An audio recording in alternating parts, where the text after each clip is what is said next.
माँ, आप हमारे लिए कपड़े लेकर आई क्या? सबर कर, जरा भी लाती हूँ, अंदर अलमारी में रखे हैं लाकर। ये कहकर कमला सीधे अपने कमरे में गई और वापस आते हुए उसके हाथ में 2 पैकेट थे। और फिर, छी, ये कैसा सूट है, कितना सस्ता सा लग रहा है। हाँ तो जितने पैसे मेरे पास थे उसमें यही 2 सूट आ पाए हैं। तो ये भी क्यों लाई माँ? जाओ वापस कर दो जहां से भी लाई हो। दीदी ऐसा नहीं कहते, आप एक बार पहनकर तो देखो। तो चुप कर, तू ही पहन लेना इसे, क्योंकि मैं तो इसे नहीं पहनने वाली। तभी प्रिया ने अपनी माँ से कहा, माँ आप चिंता मत करो, अभी दीदी गुस्से में है, थोड़ी देर बाद जब गुस्सा ठंडा हो जाएगा तो अपने आप सब ठीक हो जाएगा। ऐसे वक्त गुजरता गया और फिर एक दिन, माँ आपको सिद्धार्थ कैसा लगा? अच्छा लगा, लेकिन बेटा हम लोग उनकी बराबरी नहीं कर सकते, बहुत अमीर घर से है वो। तभी तो मैंने उसे चुना है माँ, पता है कितना पैसा है उसके पापा के पास। आप देखना आपकी बेटी राज करेगी राज। और मैं तो कहती हूँ प्रिया, तू भी कोई अमीर लड़का फंसा ले। अब मेरा मतलब है कि पसंद कर ले।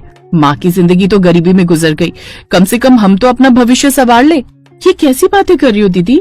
आपने भले ही सिद्धार्थ जी के पैसे देखकर उन्हें पसंद किया है, लेकिन मैं तो वहीं शादी करूंगी जहाँ मेरी माँ मेरा रिश्ता तय करेंगी। और रही बात भविष्य की, तो वो तो ऊपर वाला देखता है दीदी। अरे ऊपर वाला कुछ नहीं देखता, लेकिन मैं जरूर देखूंगी कि माँ तेरी शादी किस राजकुमार से करती है और वो कौन सी बैलगाड़ी से विदा कराने आता है तुझे।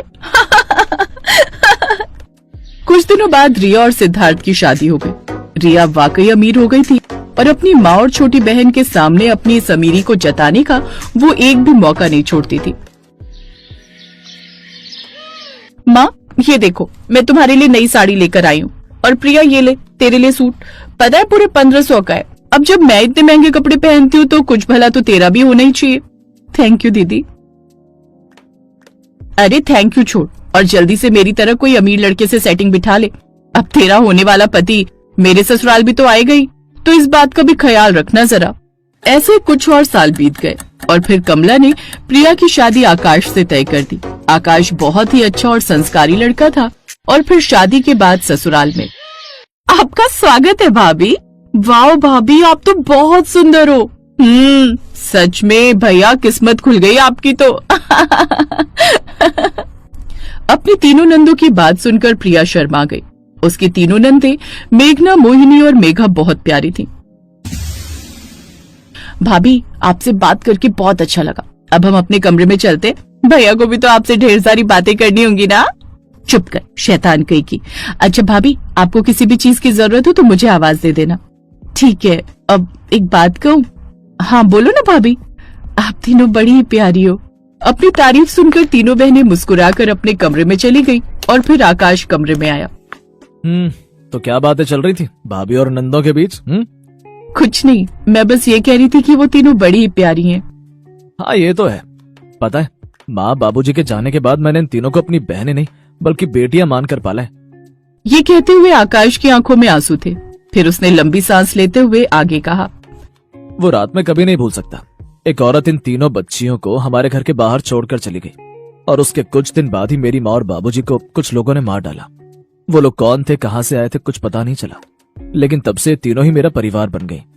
तो इसका मतलब ये आपकी सगी बहनें नहीं है? नहीं, पर ये तीनों मुझे अपनी जान से भी ज्यादा प्यारी हैं और ये तीनों भी मुझे ही अपना सब कुछ मानती हैं। वो मेघना है ना, पता है, उसने बहुत जल्दी घर की सारी जिम्मेदारियां संभाल ली ताकि मैं अपने काम पर ध्यान लगा सकूं। फिर उसी ने दोनों छोटी बहनों को पाला। क्या बताऊं तुम्हें, बड़े कष्ट सहे हमने प्रिया। अब बस, मैं आ गई हूँ ना, मैं इनकी भाभी नहीं बल्कि माँ बनकर रहूंगी, ये वादा करती हूँ आपसे। प्रिया की बात सुनकर आकाश को बड़ा सुकून मिला और प्रिया ने वाकई वही किया जैसा कहा था। प्रिया अपनी नंदों से ऐसे घुल मिल गई जैसे वो उन्हें कई सालों से जानती हो। फिर एक दिन प्रिया के फोन पर उसकी बड़ी बहन रिया का कॉल आया। हेलो प्रिया, कैसी है तू? अच्छा सुन, वो श्वेता की शादी में चलना है ना? हाँ दीदी, उसका फोन तो आया था। चलो तो फिर शादी में मुलाकात होती है। पर सुनना, मैं तो बड़ी कंफ्यूज हूँ यार, क्या पहनूं शादी में? वैसे तू क्या पहनेगी? मैं शादी की कई साड़ियाँ रखी हैं, उन्हीं में से कोई पहन लूंगी। मैंने कहा था ना किसी अमीर लड़के से शादी कर। अगर बात मान ली होती मेरी तो आज मेरी तरह तू भी नई नई साड़ी खरीद रही होती। रिया की बात सुनकर प्रिया को गुस्सा भी आया और दुख भी हुआ, लेकिन उसने पलट कर कुछ कहा नहीं। फिर कुछ दिन बाद शादी का दिन भी आ गया और जब प्रिया नहाकर बाहर निकली तो उसने देखा कि उसके बिस्तर पर एक बिल्कुल नया और काफी महंगा लहंगा रखा हुआ था। ये लहंगा ये किसका है और यहाँ कौन लाया? ये आपके लिए है भाभी, भैया ने भिजवाया है, बोला है कि आप इसे पहनकर ही जाना अपनी सहेली की शादी में। अरे पर ये तो बहुत महंगा लग रहा है। अब ये तो भैया ही जाने।